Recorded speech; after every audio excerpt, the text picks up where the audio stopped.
Okay, then we come back again. This is actually, as I mentioned, was a remarkable event because you were at a funeral of my oldest friend, passed away, and upstate New York a day before we were leaving, and I mentioned in my talk about Jimmy that I was going to get on the Queen Mary the next day because he had gotten me some forms, my military forms, for a discount, which, by the way, they didn't give me, but yet not yet. It'll be on the next cruise. But you would approach me afterwards and said, I'm going to be on the Queen Mary tomorrow also. And I said, that's fantastic. And when I met you, you related your story to me. And as I mentioned, that our foundation has been doing this work since 2006, really trying to reveal the history of what happened during World War II to the Jewish people and with the Catholic Church. And I can also tell you that my dad and all of my uncles were in the American Army. My father fought with General George Patton. My father liberated Buchenwald and liberated Woodruff. And must have come through Luxembourg too. And he was that's where he was. He was wounded and was highly decorated. But as I mentioned, my whole family's been in the military and so on, and it's something that means a lot. And I grew up really hating this guy, and then till all of a sudden Providence came in and put me in touch with different people, and that's how this thing has now blossomed to the point that we've changed the course of history. Yad Vashem has now officially changed their position on Pius XII and so on. Oh, they took the sign down? They didn't take it down. What they did is modify it. Oh, okay. And they said they're going to modify it further once the archives are open. Okay. But meanwhile, we've been getting documents from the war years, from different dioceses and different countries and so on, which 76,000 pages of documentation we have so far, all on our website. But as I mentioned, you, Henry Galler, and you had a fantastic story, which again Providence brought me to you, and I'd like you to relate that to me. I should say I knew nothing about your work. When Right. I heard that you were on the boat, I thought it would just be very nice to know somebody on the vessel. At least here's a start. So my story. I'm born in December 1935. Germany invades Luxembourg sometime in the 1940. Towards the end of 1940, the German administration in Luxembourg wants the Jews out because Hitler's going to be visiting and doesn't want the Jewish party in the country. So they organize it. Chief Rabbi is told to organize a transport of Jews out, and we are among a group of 300 people who were sent out, I believe, sometime in November. I would be 5 years old in December. This occurs in November. And we're put on, I recall being on a bus being shipped out of Luxembourg. And there was an armed German soldier in the front of the bus. And there were other buses, I as I understand, in the group. And I suppose there was probably another armed German on board each bus. We eventually ended up, I suspect we ended up on the French border and were transferred to a train. I do not recall where and when that happened. And the next memory is that we're in a border town trying to get into Portugal. I know now the name of that town is called Vila Formosa. That town has now set up a museum honoring what the Portuguese did for everybody who wanted to get out of Europe at the time, not only the Jews. And I recently visited this August when they opened it. Anyway, so the train sits 3 weeks in Villa Formosa and is not let through, and is eventually sent back into France. In France, we are dropped off at an empty military camp under the watching eye, I guess, of one German officer, who I'm told was not getting instructions from Berlin, so he suggested that one family at night disappear, and when we disappeared one night, and we ended up in southern France, where we spent the next 2 years. You were with your mother, your mother and father, and your sister. Yes, my mother, father, sister. My sister was 3 years younger than I was, so she would have been just short of 3 years of age. Okay.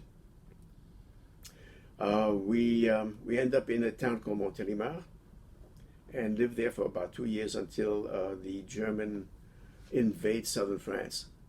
At that point, the family splits up. My mother takes my sister down to the down to the Mediterranean, to Côte d'Azur. My father and my mother's brother go over the Pyrenees into Spain, and I'm sent to a farm in a town called Fourques, which is opposite the city of Arles.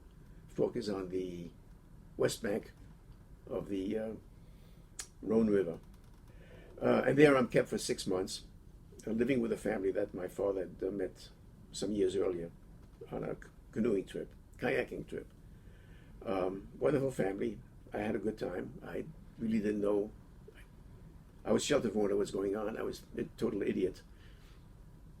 And I was protected by the entire town, even though at the time I didn't know it, and I probably didn't realize this until way late in my life.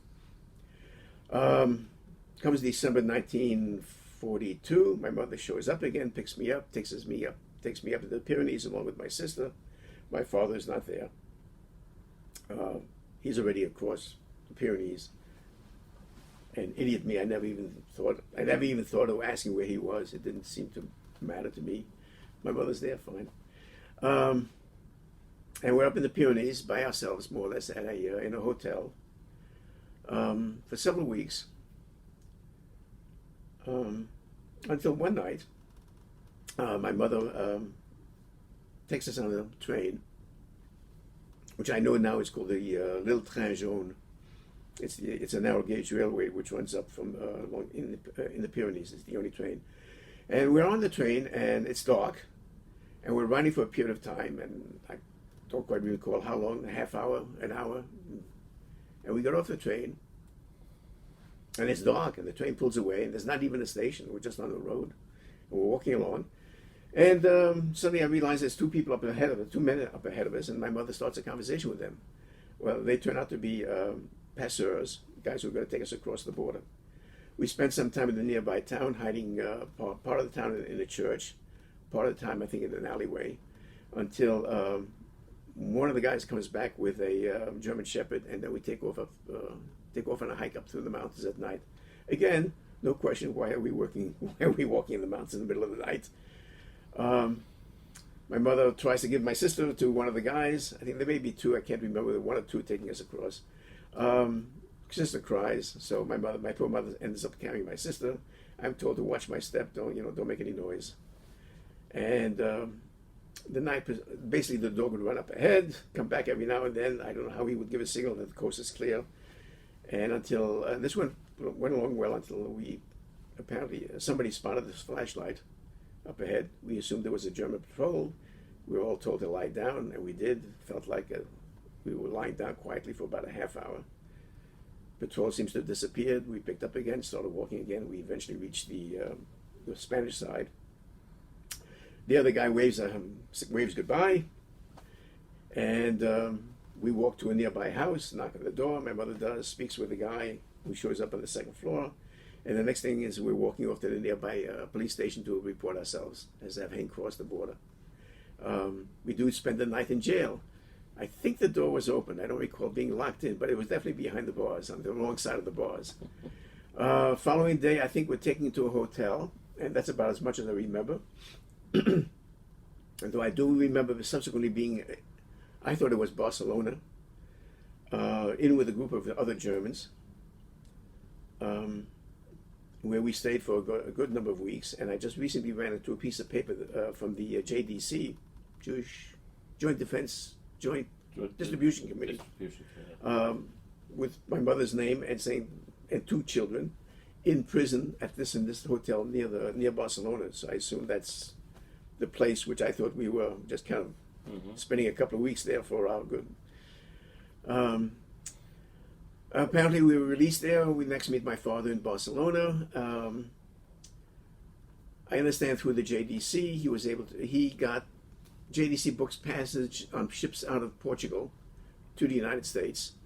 He got a visa to the States somehow. Also, JDC got him tickets on the boat. And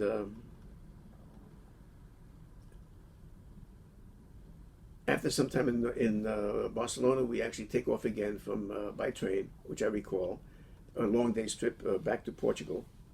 And this time we got into Portugal. We were not stopped. Did you have visas to come in? Yes, by this time everything was kosher. Okay. In other words, the people that helped you get to Spain, the people that they were able to get you the visas there. Yeah, everything was. I think everything was arranged and properly stamped and all that stuff. That, as I mentioned, which was a problem, is that many of the people never realized who it was that got these visas in very large quantities. And that would be in the Vatican. If you listen to the website, Monsignor Farafino, he physically went. He was sent by Pius XII to meet with Salazar in Portugal to request visas. And certain times they'd stop, so on and so forth. Mm-hmm. And they were the ones that would obtain these, and they did work with Jewish agencies.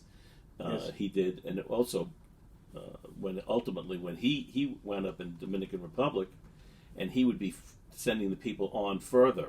They'd either go to the United States or Canada or Cuba or Mexico and so on. But continue. I'm sorry. That has been unknown to me up to this until last 2 nights ago when I met you for the first time. Right. It would fit in. It would work.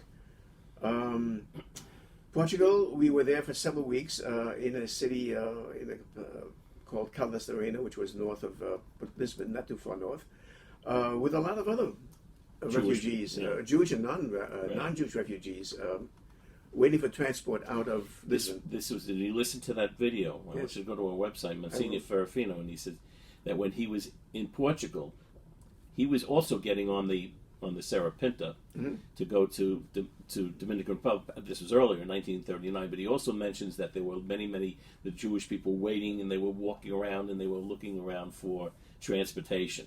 Yeah, we had to wait there to get out. The Portuguese recently wrote a book on it. I'll mention her name is Margarida Ramalho.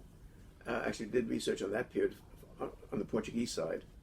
I don't think she was aware of the church's involvement, and that would be interesting, which I'll pass it on to her. I'll say this about the Portuguese: they deserve credit for this. Other people, they were never nasty, or otherwise they were always welcoming, and to this day they're still welcoming. And I commend the Portuguese. Support them any way you can, because I think they're wonderful people. Wonderful people. Wonderful people. So, I guess I don't know how long we were there. Too young for that. I was only 6.5 at that point, I guess. Yes. We eventually get on the boat called the Serpa Pinto. The Portuguese during the war were able to. They ran their ships even though the war was on. They would run their ships at night with lights on, making sure that their name Portuguese was visible. The ship stopped at, I think we through the Azores or Canaries, I can't remember which. I remember stopping on the way. We couldn't get off. And then we eventually, we reached Philadelphia. And there we got off, and then took a train immediately to New York City, and we've been living and from that point on, we arrived in Manhattan, and then for the next 30 or 33 years, I'm losing track, until I finally was able to get out. I was living in Manhattan. And that's the kind of the short story. No, it's a very, very good one. It's very effective. But the fact is, it was exactly the same ship that Monsignor Ferrafino had gotten in the Vatican, obtained these ships. Mm-hmm. They're the ones that went to, and that ship, I know you had said you thought it was from the British, it was a British ship, but it was actually, according to Ferrafino, was a World War I Austro-Hungarian ship that was sort of revitalized again to do this, and they were able to transport, and they would take up to 700-800 people by separating them. They just filled the ship up with people to be able to. You could speak. What? No, tell him about what Portugal is doing now to honor the memory of the refugees. Me? Yeah. Yeah, well, this is something that we. Yeah, I did mention that it's called the Vila Formosa Frontier de la Paz in Vila Formosa, which is a 3-hour drive from Lisbon. But it's a moving it's a moving exhibit to what the Portuguese did, and It really was remarkable, especially in that particular period. And and I remember Pius XII. You watch this video of this Okay. priest used to work directly with him. yes, So he would slam his hand on the thing. Why don't the Americans understand? Why did the Spanish see we have to save this vibrant community? He was very frustrated, and he's speaking specifically about the Jews, and was directly responsible also for saving the Jews of Rome, yes, which they had 8,000 native Rome plus another 5,000 from other countries. Mhm. And October 16th, 1943, they started the arrests of the Roman Jews, and he acted immediately, was able to get the arrests to stop by threatening to speak out. Problem was that you have to understand that there was a plan. A lot of people don't know this, but there was a plan to invade the Vatican and kidnap the Pope and kill him, ultimately. But the German generals knew this would be the most catastrophic thing that could happen, because Catholic Europe would riot. They'd go crazy, and they couldn't fight the war and put down the riots and everything else. So they did everything possible to dissuade Hitler from executing this plan. We have testimony from soldiers who were actually parked around the Vatican with machine guns pointed directly at the papal palace, saying we were waiting any day for the order to invade. So we know that this existed, but the fact is that they begged the Pope, and the United States did too. I have documents you'll see where they're begging him, do not speak out, please don't, because they also knew that if he spoke out to condemn what the Nazis were doing, he would also have to speak out to condemn what the Russians were doing. And the United States didn't want that to happen. The Russians were raping and killing, and I mean, unbelievable things. And so they actually asked him, and there's a letter. We have one document which says that, and the Holy Father promised that he was not going to, especially after the experience of what happened in Utrecht. right, And I'm going to be meeting with him. That's he's meeting me in Rome. This fellow, he lives in the Netherlands now, and his name is Robert Moscow. right, And he was he was an infant. And when the Archbishop of Utrecht spoke out against the arrest of the Dutch Jews, they accelerated the arrests, and they arrested all the converted Jews. And it was and that action, the Pope knew every single time he would say anything, and they did this with Vatican Radio, also spoke out against it. And the Germans, the Catholics, who were the Catholic priests, who were imprisoned, and they were in concentration camps. They were in Dachau mostly, but they would be all kinds of they'd be attacked by the Protestants every time the Vatican spoke. What does your stinking Pope say now? Because the Germans would always abuse the Catholics, and a lot of people don't realize that 1/3 of the Catholic clergy of Poland was killed, was massacred, and put in concentration camps and killed. So it's an amazing thing that, because a lot of people have half stories, and this is something right, you saw one thing that happened, right.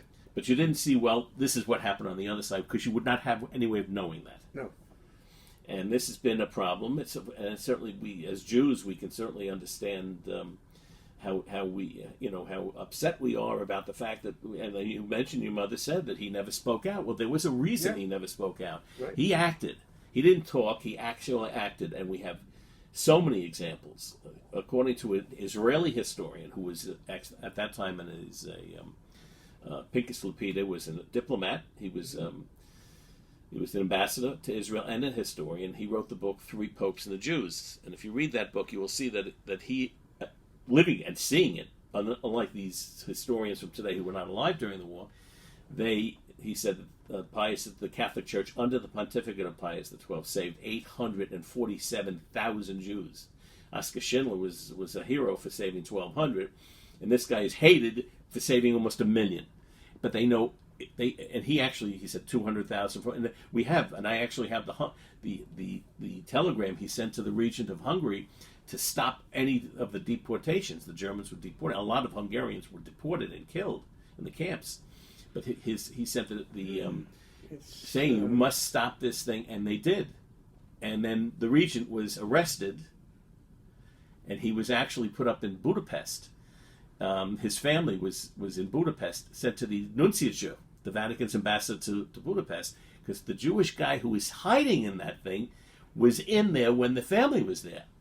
And he died since. I interviewed some of these people who were saved by the church. They're much older than you are. But in fact, Yeah, Ferrafino was 103 when he passed away. Sentione was 101. But I have their interviews. I have them. They're preserved, and because these are very, very important stories. And even though you didn't have direct involvement as much with priests, did you see any priests or? Well, the one involvement, I'm told the priest of the town that I was kept in wrote up a baptismal certificate. Okay, that's an important point. Yeah, He wrote up a false baptismal certificate, which were given out. And the funny thing is that a lot of people hold.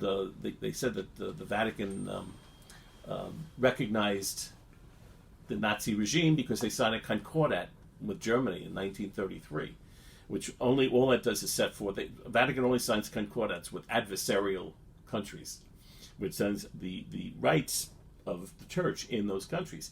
One of the clauses in there said that the Catholics consider Judaism a religion, not a race. Now the Germans consider it a race. Right. Therefore, anybody who converts to Catholicism, we believe are Catholics. Right. And the Concordat allowed them to preserve them. Under that clause, they were able to maintain the neutrality that they had and be able to say, they said, Roncalli, who was, right now they're trying to canonize him. I mean, they want him to be righteous among nations. Also, was Pope John the 23rd. He said he was in Buddha. He was in I can't remember now, but he Istanbul. Mm-hmm. 10,000, 20,000 false baptismal papers. They distributed them all the time, and this is what was used all the time. So that's why it's such an important thing. And for me as a Jew, it's important because this is a sin in our faith. I understand, and I agree with you. It's a story that's not been told, only now being discovered, I guess. Except, unfortunately, all the people who went through the war, they're gone. We only have documents and things that we can do this. But still, I think it's worth correcting it because I probably it's correct to correct a historical record. Absolutely. I don't know if you want to mention this. There was a child who was kept after me. After I left the underground, apparently approached the farmer saying, we know that you kept one kid there. You might get to keeping another. And he was there for 5 years, actually beyond the war, because his parents didn't know where he was. Do you know if he was ever repatriated? Did he ever meet his parents again? Yeah, he was.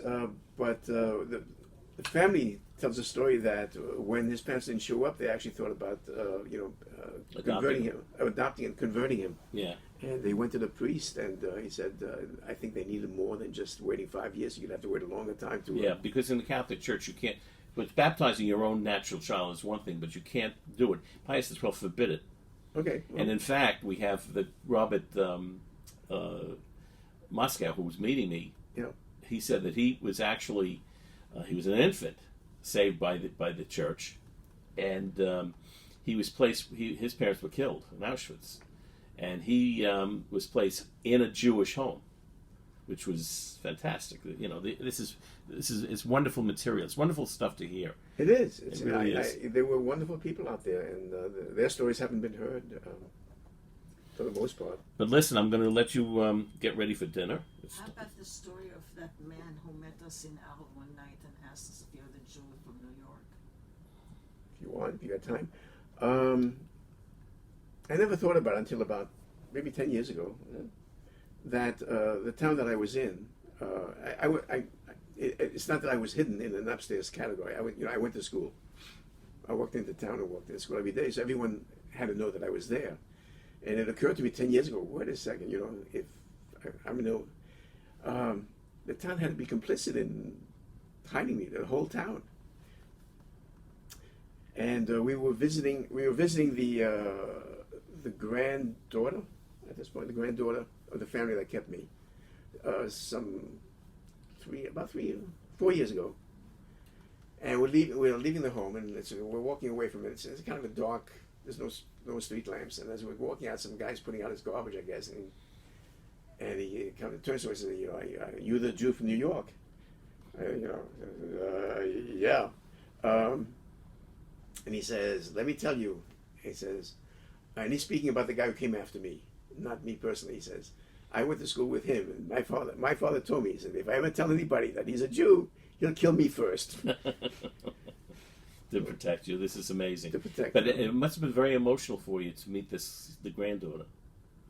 No, actually, my mother kept Stay in touch with. my parents kept in contact with them, and the contact continues to this day. Marvelous. And what was I trying to think of? I've forgotten the point. Like I said, with Oh yeah, the point was the family that kept me. It was a mother, son, and the father. The son was in his 20s, I guess. 17. 17. Apparently, he had a pilot's license. This was rather interesting. He was actually in the French Air Force, which didn't last too long. But they hit others. They hit flyers, American flyers or Allied flyers. He mentioned one day to me, he says, you know, we hit a lot of people here. He said, they never came back to thank us. amazing, huh? Yeah, that was kind of sad. Yeah, what? That's sad. That was sad. Especially resistance. They helped them, they fed them, they hid them, and they never came back. But I'm thinking maybe, you know, maybe they couldn't even find the place if they knew. Maybe Right. they just didn't know where they were. Yeah. Well, listen. This is how we are in the world. Humans are like that. You have people that are terribly cruel, and you can't understand this, and But, have zero empathy. And then there are takers and there are givers. But there are wonderful people. I'm blessing. I was blessed. Everyone who came in contact with you, or I came in contact with, it just was full of love. So You're very, very lucky. I was Very lucky. Yeah.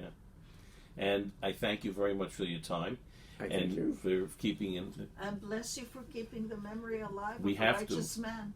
We have to We'll continue with your work. keep my book and Thank you. show it to the rabbi, by the way, when you get this. Actually, what you're doing is equivalent to what Yad Vashem is doing. Well, Yad Vashem is a little bit different. Well, I'll go explain what's going on, and they are. There's no question about that.